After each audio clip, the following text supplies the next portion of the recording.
Okay, so I started talking about the seven limb prayer some time ago, and then, as usual, get distracted to other topics. So I wanted to come back to that. So we had talked a little bit about rejoicing before, and I want to continue with that because it's a very good practice. And when I look at the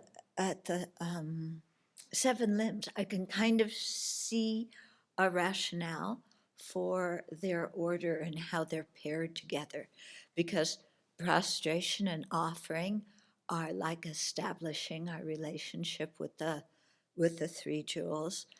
Confession and rejoicing are acknowledging our misdeeds and rejoicing in our good deeds. And then requesting the Buddhas to remain and requesting them to teach, again, are kind of, for me, in some way, like the essence of the whole thing, because we really need their teachings and their existence. And then dedicating kind of the merit from doing all of those. Anyway, rejoicing follows confession or repentance. And I think there's a reason for it, because sometimes, I mean, like we've explained a lot before, that confession and repentance does not mean feeling guilty. It does not mean beating yourself up and telling yourself that you're a lousy person and you're not worthwhile and da da da da da. Okay? But just in case we've gone in that direction, then the next of the seven limbs is rejoicing, where we're instructed to rejoice at our own and others' merit. Okay? Now, often we can say, oh, yes, I can rejoice at others' merit because I just look around and, I think of what the Buddhas and Bodhisattvas are doing. I look around the people around me, and there's so much goodness in the world, and people are helping each other so much. And I can really rejoice at all that. But then they go, but I can't rejoice at my own virtue. First of all, because I don't have much of it, because I'm really a lousy person. And second of all, if I were to rejoice at it, I would be conceited. Okay? And so people say, no, I'll rejoice at other people's virtue, but not at my own. But that is not the correct way of seeing things. Okay? Because we can't say, oh, I'm just a lousy person and I have no virtue. Because if you're here and you have a precious human life, what you did in the past was unbelievable in terms of creating merit. Yeah, because in some ways they say that half of becoming enlightened is just getting yourself to the point where you have the opportunity to meet and encounter the Dharma.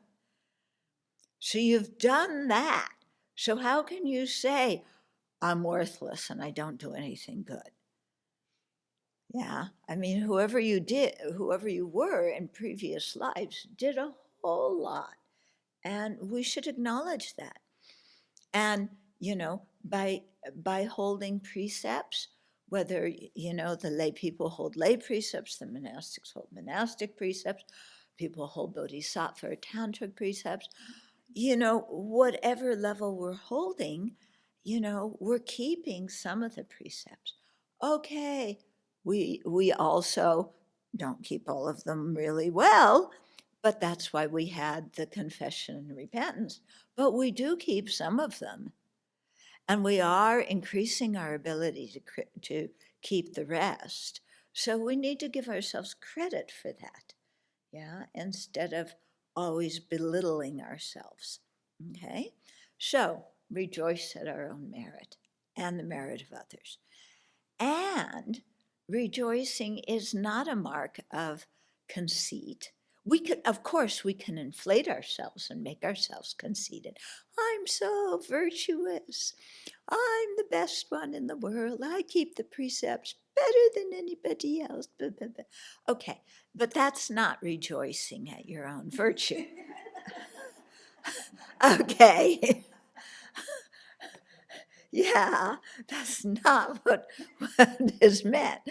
It's meant by, you know, just saying, yeah, this is part of me. I've done a lot, I've created virtue. In the past, I'm creating it now. I have aspirations to do it in the future. And that's good. And I'm happy about it. So you let yourself be happy. Yeah. Focus on what's going well once in a while. Okay. Yeah.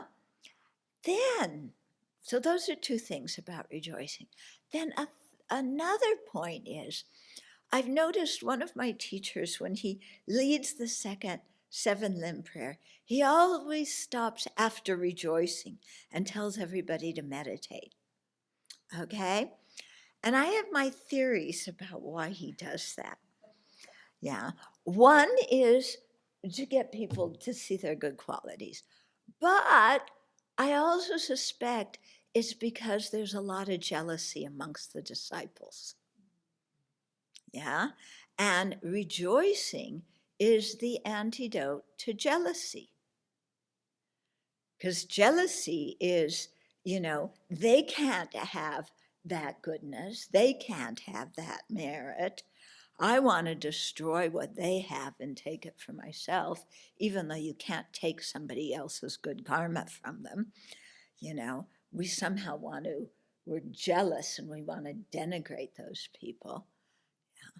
And then, of course, disciples kind of vying with each other to get attention, to have certain positions, to show off their knowledge, to lead the group, whatever it is. Yeah. And I think sometimes he stops and has people rejoice, just so people have to think of the virtues of the other people that they're denigrating and competing with. Yeah.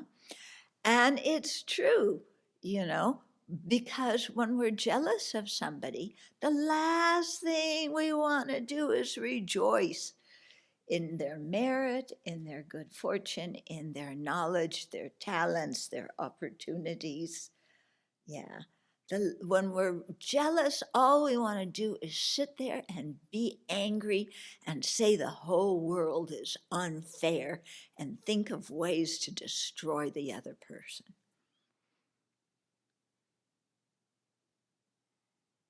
Yeah. Very good for Dharma practitioners, huh? So I think the thing of jealousy is what cuts that. Yeah, because it makes us really look at the people around us. Yeah, we don't just rejoice at the merit of the Buddhas and Bodhisattvas, but look at the merit of the people around you. Yeah, and look at all the goodness in the world. Because if you see all the goodness in the world, you're not going to get depressed and discouraged and fall into despair. Okay? So look at it, rejoice in it, let yourself feel happy. And they say that that rejoicing is the lazy person's way to create merit. Because if you rejoice at the merit of somebody who is spiritually higher than you, you receive half of the merit that they created. Okay. Now, I don't know why it's half and not 3/4 in some situation or 1/4 in other. Please don't ask me the math of merit, okay? If we rejoice in the merit of others who are equal to us, we receive equal merit. If we rejoice at the merit of people who, are not spiritually together, then we receive, double the merit that they receive. Okay? So you can just sit there on your seat. You don't have to go anywhere, do anything, except you do have to change your attitude. And sometimes that is harder than going somewhere else and doing something. Yeah, isn't it? Yeah, it's like, oh, I'd rather go out and work in the forest and schlep those trees than rejoice at so and so's merit. But if we can change our attitude like that, you know, our mind becomes very happy. And I think we're actually seeing the world in a much more realistic way. Okay. So, especially during what's happening now with the coronavirus, think of all the everything you can rejoice at. Yeah. Think of all the people helping each other in the midst of this mess. Yeah. I mean, the doctors, the nurses, the healthcare professionals, people driving each other to the doctor, phoning, and I'm sorry, you're not supposed to go to the doctor. You're supposed to phone first and then go to the doctor. But people help each other with that, then getting there, you know, just organizing this whole unorganized mess that America's in. But, you know, I mean, how many people are working together to try and help each other? And okay, it's certainly not perfect. Sorry, I disagree with the president. But, you know, people are trying and they're reaching out and helping each other. And isn't that wonderful? Yeah. And isn't it wonderful? Different ways that we can come together and help each other and create merit in doing so. And how fortunate we are to, you know, live in a place where there are where there are bottles of hand sanitizer, even if somebody hoarded 17,000 bottles of them, which, by the way, he decided to give away. Yeah, he's giving them away, some to a church group and some, you know, the government took and they'll give to the Kentucky government because he bought some of the things in Kentucky, not only in Tennessee where he lived.